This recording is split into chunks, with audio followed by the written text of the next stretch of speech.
Hi everyone, Comic Reviewer here, this time doing another Christmas review, and this one is on The Legend of Frosty the Snowman.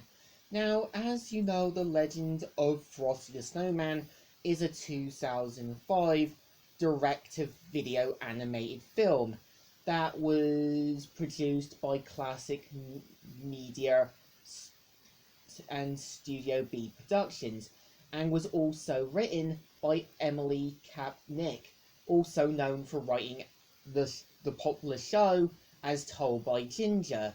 Now, as you know, Frosty the Snowman originally started off as a song in the 1950s and had about 3 TV specials and 1 film back in 1979 with Rudolph, so eventually being brought back for a 2005 one kinda makes sense.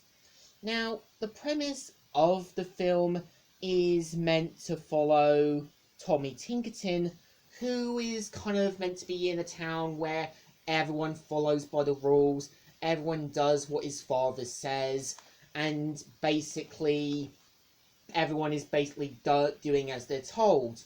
So pretty much one day Frosty the Snowman shows up and sort of plays a key role in helping the children cut loose and sort of get out from their daily routines.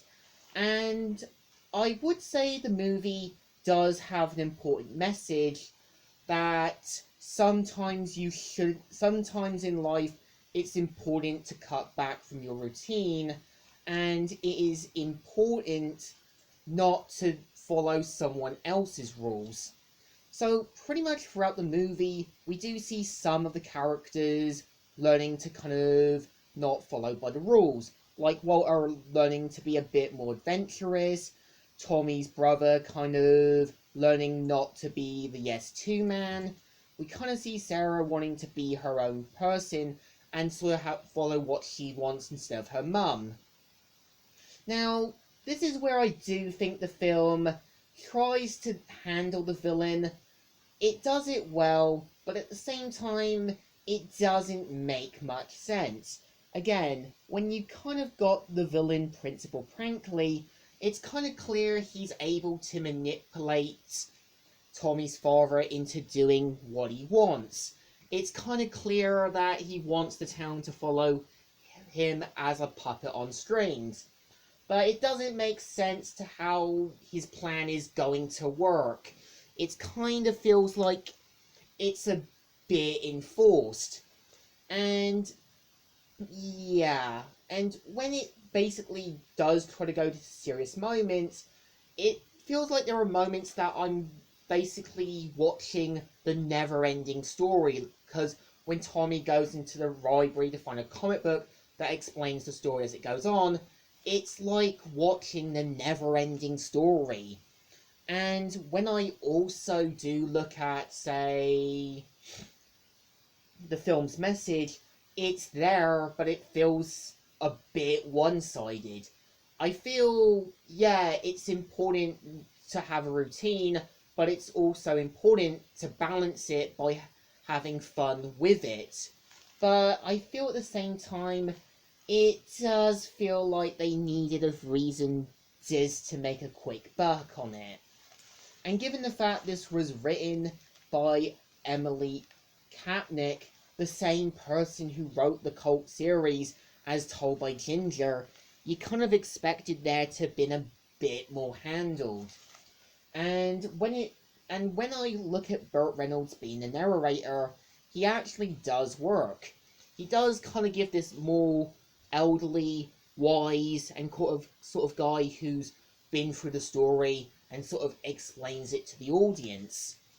And I know that when the YouTuber Bob Shenix did cover his review on Legend of Frosty the Snowman, he says the movie is meant to be linked to the other films. I don't think that. I think it's implied and at least shown that the movie's meant to follow its own continuity, because it's implied that Tommy's grandfather is meant to be a totally different character. It's implied that Tommy's dad's adventure was more different from the 1969 version. It's like looking at Ozzy and Drix. That series was meant to follow its own continuity from Osmosis Jones. And it's kind of interesting as well to hear the voice actor for Patrick Star voicing Frosty the Snowman. So when I do listen to it, him basically voicing Frosty, it just sounds like I'm watching Patrick Star goofing around. And what's interesting is that the movie is meant to take place in the 1970s. So you notice a lot of old 1970s nostalgia. So I think by the end of it, The Legend of Frosty the Snowman isn't bad, isn't great, but it's missable. So in general, thumbs in the middle. It's alright, just extremely missable. So, Comic Reviewer here, signing out.